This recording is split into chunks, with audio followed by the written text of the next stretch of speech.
Nuevamente reunidos, estimados colegas, hoy hablaremos de enfermedad hipertensiva. Este módulo es trascendental. Todas las series en todos los países reconocen que la enfermedad hipertensiva es la más prevalente y la más frecuente y por tanto la que cobra más vidas. En nuestro país se plantea que probablemente 1 de cada 4 o 1 de cada 3 adultos es portador de hipertensión arterial. Debemos tratarlo de la mejor manera posible para evitar lo más lamentable que son sus complicaciones. Esta es la agenda que vamos a desarrollar próximamente.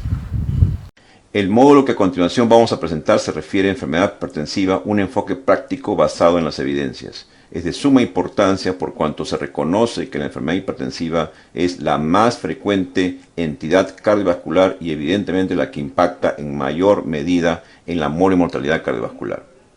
La agenda que vamos a involucrar en nuestra revisión se refiere al impacto epidemiológico, criterios diagnósticos básicos, nuevos métodos diagnósticos que están vigentes, la estratificación de riesgo como una pieza clave para el inicio de tratamiento y finalmente la toma de decisiones.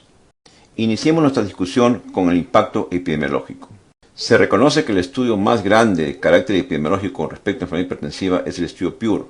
En este estudio, que involucró 153.000 pacientes a lo largo de 53 países y 528 comunidades urbanas-rurales, nos arrojó un porcentaje de prevalencia altísimo que llegó al 40% a nivel mundial, lo que significa que en población de edad media de entre los 50 años, predominantemente mujeres, podría ser de que la prevalencia está entre 1 de cada 2 pacientes de las comunidades en general.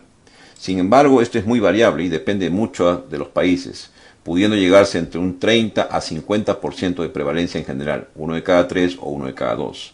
Lo más preocupante no es esto, lo más preocupante es que la tasa de control sigue siendo inferior al 30% a nivel mundial, pero más preocupante todavía es que la tasa de prevalencia de prehipertensos, es decir, sujetos que están como candidatos número 1 a ser hipertensos, llega también al 30%.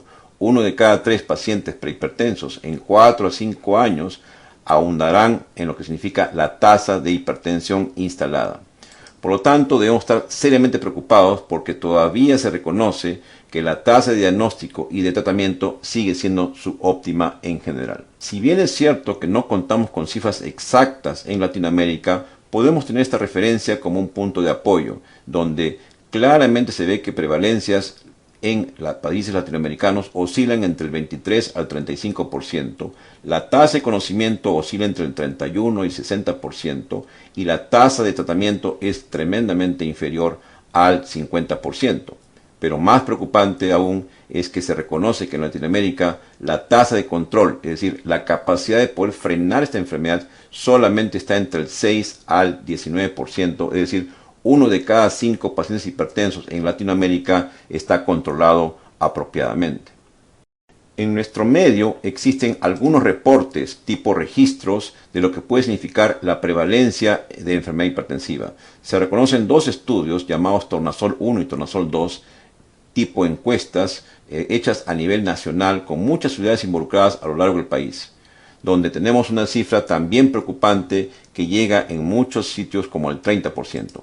En general podríamos hacer cálculos y se reconoce una prevalencia aproximada en el Perú del 27.3%, lo que significaría cerca de 5 millones de pacientes hipertensos en nuestro país, muchos de ellos reconocidos, muchos de ellos no reconocidos, muchos de ellos pobremente tratados en general.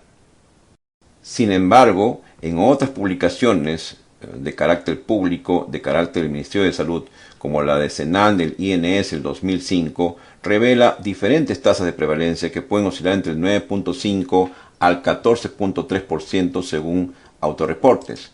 Pero un estudio mucho más reciente todavía es el publicado por ENDES 2010, donde claramente coincide con Tornasol, en donde se observa una prevalencia del 25% de hipertensión arterial con una tasa de prehipertensos que van hasta del 41%.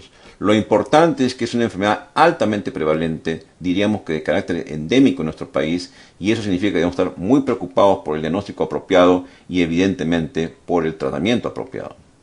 Iniciemos ahora nuestra discusión en los criterios diagnósticos básicos, porque si no tenemos un diagnóstico no podemos tratar adecuadamente a nuestros pacientes.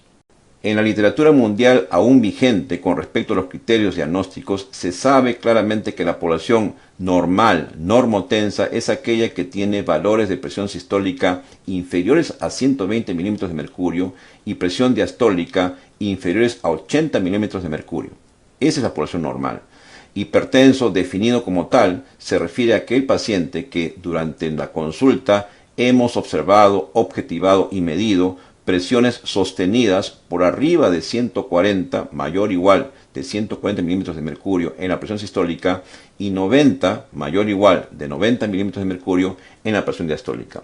Algunas comunidades científicas, como la americana, subdivide a estadios 1 y 2, como se muestra en la lámina, y otras, como la Comunidad Europea, tienen otro tipo de clasificaciones. Sin embargo, ambas coinciden que el sujeto normal es el que expresamos como menos de 120 y 80 milímetros de mercurio, y el hipertenso definido como aquel que tenga las cifras ya expresadas.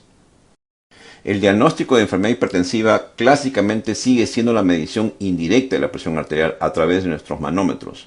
Esto supone ciertos pasos clásicos como medir el perímetro del brazo, la longitud del brazo, obtener un brazalete adecuado, el reposo del paciente previo antes de la toma de la presión arterial, supone la palpación de la presión sistólica a través del pulso y por lo tanto insuflar debidamente el brazalete hasta la auscultación precisa y en un método y un ambiente adecuado, de manera tal que no haya distorsión de la presión arterial que uno escucha.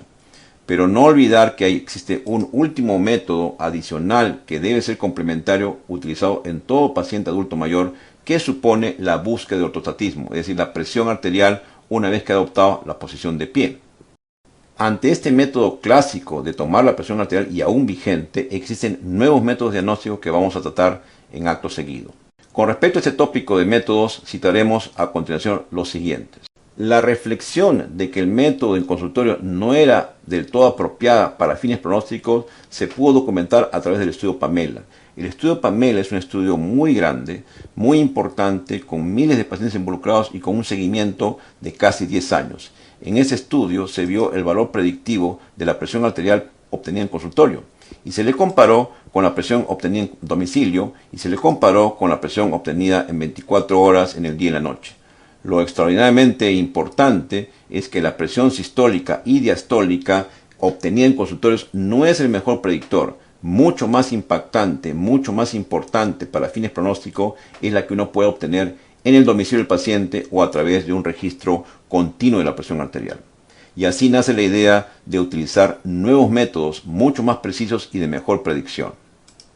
Desde hace un tiempo atrás se reconoce, además de la presión obtenida clínicamente, el monitoreo de la presión arterial en 24 horas como un método importante, complementario y de gran utilidad, y más recientemente el obtenido en el domicilio, a través del monitoreo hecho por el paciente propiamente.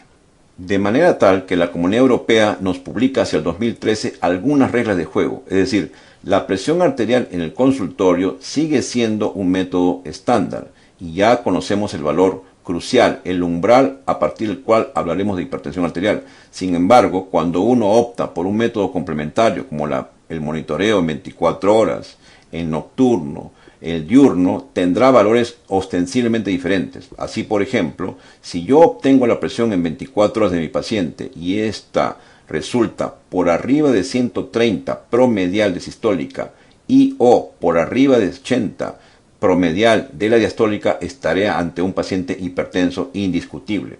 De la misma manera, hay valores ya expuestos en la lámina a nivel diurno, nocturno. Más recientemente, la presión en domicilio también ha sido estandarizada y también se conoce el número mínimo aceptable. Y este es, como se refiere en la lámina, más arriba de 135 milímetros de mercurio en la sistólica y o mayor de 85 milímetros de mercurio en la diastólica como criterios de hipertenso definido. Un aspecto crucial en la toma de presión arterial es el tiempo. El factor tiempo lo hemos analizado muy recientemente y efectivamente existe un tiempo mínimo para que logremos esa estabilidad de la presión arterial. es el tiempo necesario, medido en minutos o en tomas de presión arterial, en donde ya no hay variación estadísticamente significativa. Obtuvimos a nivel local hacia el 2010 que un hipertenso requiere alrededor de 4 mediciones versus un normotenso alrededor de 3 mediciones, que en tiempo supone 16 y 13 minutos respectivamente, para que obtengamos valores confiables y fiables y tengamos un diagnóstico mucho más preciso. Hablamos de la consulta común y corriente del día a día.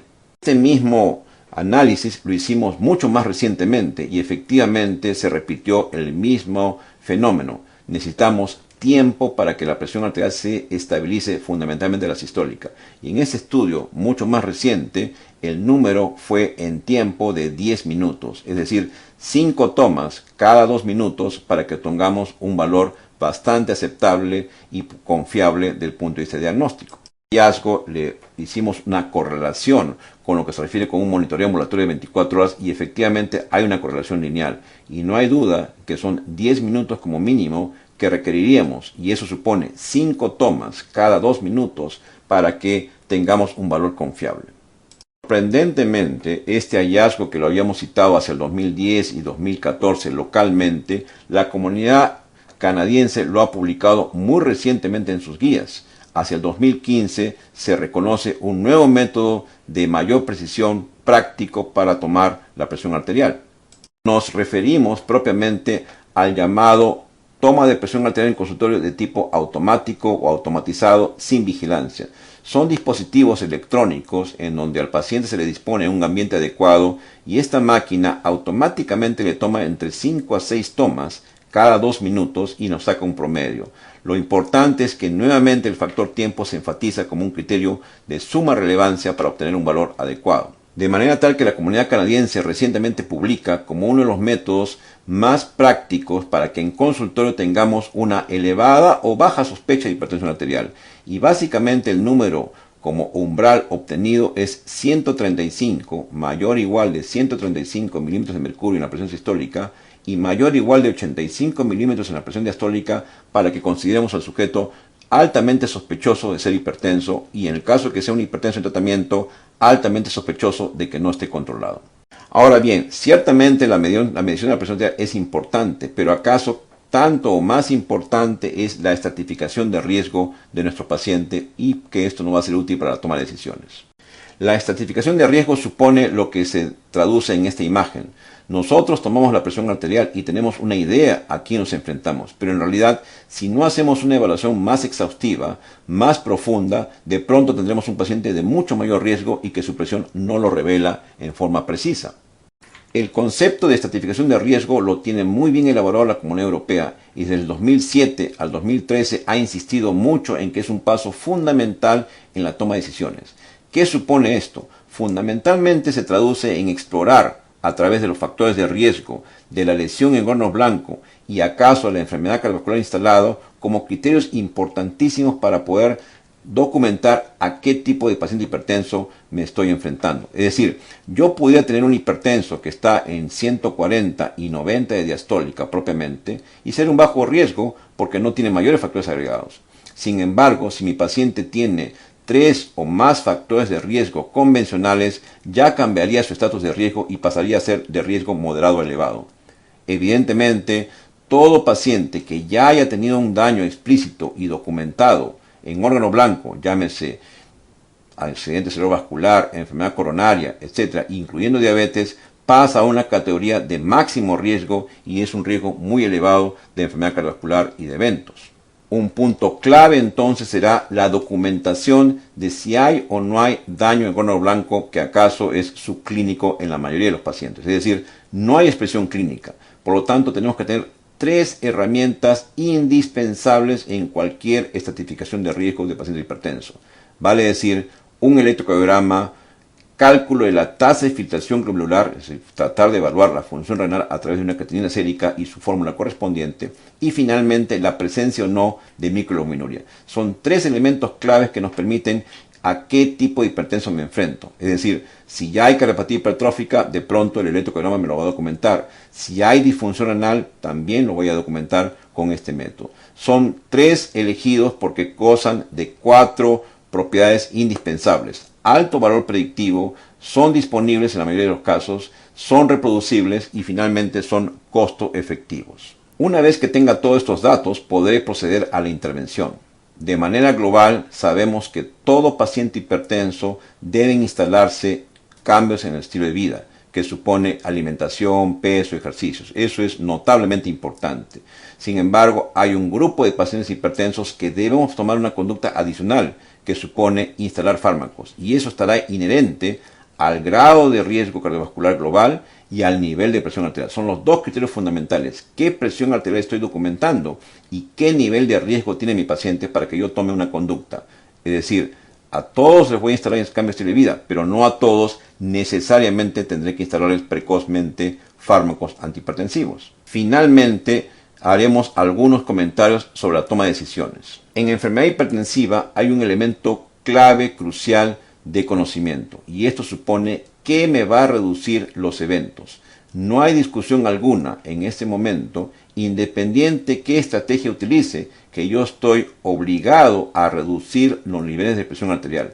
Solo con ello lograré bajar la tasa de eventos, que incluye accidentes cerebrovasculares fatales y no fatales, enfermedad coronaria fatal o no fatal, muerte cardiovascular, muerte vascular e insuficiencia cardíaca. No hay discusión al respecto. Solamente logrando reducciones importantes de la presión arterial obtendré este beneficio para mis pacientes. No hay duda del beneficio que supone las recomendaciones en el estilo de vida.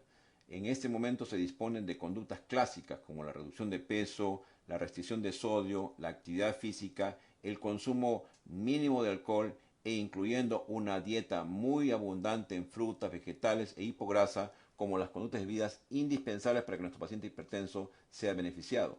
Pero no solamente está ahí el beneficio, sino que además estas conductas logran reducciones importantes de los niveles de la presión arterial. De manera tal de que se conoce bien a través de estudios prospectivos muy bien diseñados cuánto puedo lograr del punto de vista de reducción de presión sistólica a través de cada una de estas conductas. En la toma de decisiones existe un parámetro de suma importancia que es el inicio de fármacos. No hay discusión alguna en este momento que todo paciente en quien yo documente niveles de sistólicas por arriba de 160 o diastólicas por arriba de 100, debo iniciar fármacos inmediatamente, por cuanto hay mucho riesgo de enfermedad cardiovascular, mucho riesgo de mortalidad si no controlo esta enfermedad hipertensiva. El grupo en donde yo tengo que hacer un trabajo adicional es el grupo intermedio, es aquel sujeto en que está siendo hipertenso entre 140 y 159 de sistólica y 90 y 99 de diastólica. En estos grupos debo estratificar. Si la estratificación de riesgo me arroja un score, un puntaje alto, es decir, de alto riesgo, es mejor medicarlo por cuanto puedo con esto disminuir el riesgo cardiovascular en global. En el grupo que no cumpla este rigor y que sea de bajo riesgo, pudiera yo instalar puramente y estrictamente estilo de vida, pero debo ser muy responsable en que esto se cumpla. De lo contrario, inmediatamente adicionaré medicamentos. El grupo de tercera edad se ha avanzado en documentación basada en las evidencias y al respecto se sostiene que los pacientes octogenarios con niveles sostenidos de sistólica por arriba de 160 milímetros de mercurio debe ser medicado, por cuanto implica mayor riesgo cardiovascular global. Finalmente, el grupo de prehipertensos, como se conoce entre 130 y 139 y entre 85 y 89 de diastólica, no está avalado el uso de fármacos hoy por hoy de acuerdo a las evidencias disponibles. La decisión crucial que debemos tomar ahora, una vez que hemos optado por fármacos, es intentar un fármaco único o combinar de manera precoz. Y es una discusión muy larga que muchas veces no tiene mucho asidero científico o mucha evidencia clínica.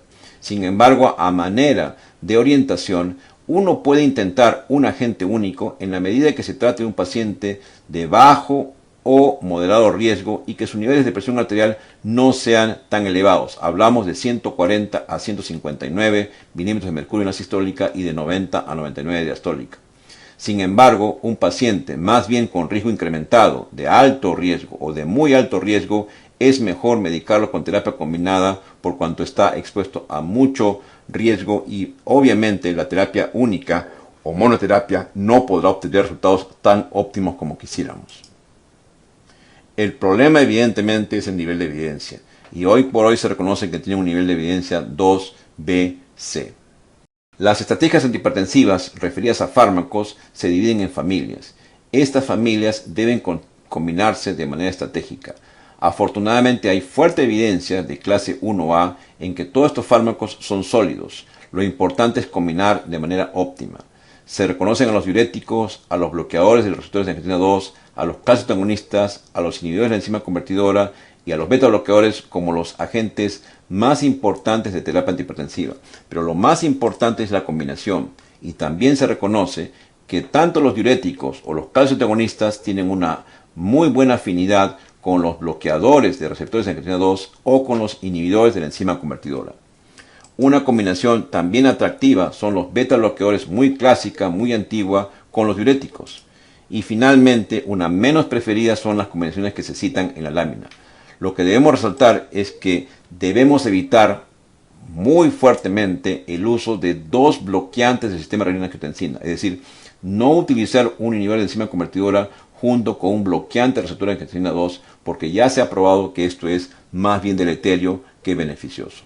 El siguiente punto y final de nuestra discusión se refiere hacia dónde voy a llevar a nuestros pacientes hipertensos. Existen múltiples guías vigentes en el mundo en este momento. Hemos citado 3 representativas como la norteamericana, europea y canadiense, en donde en global se establece que un hipertenso estándar, un hipertenso de no mucha exigencia, habitualmente deberíamos obtener un nivel de presión sistólica por debajo de 140 y un nivel de diastólica por debajo de 90 para que podamos afirmar que está controlado. Este criterio está establecido a nivel clínico en la consulta habitual. Existen 2 poblaciones en que tenemos que tener cierto cuidado o reparo o comentario adicional.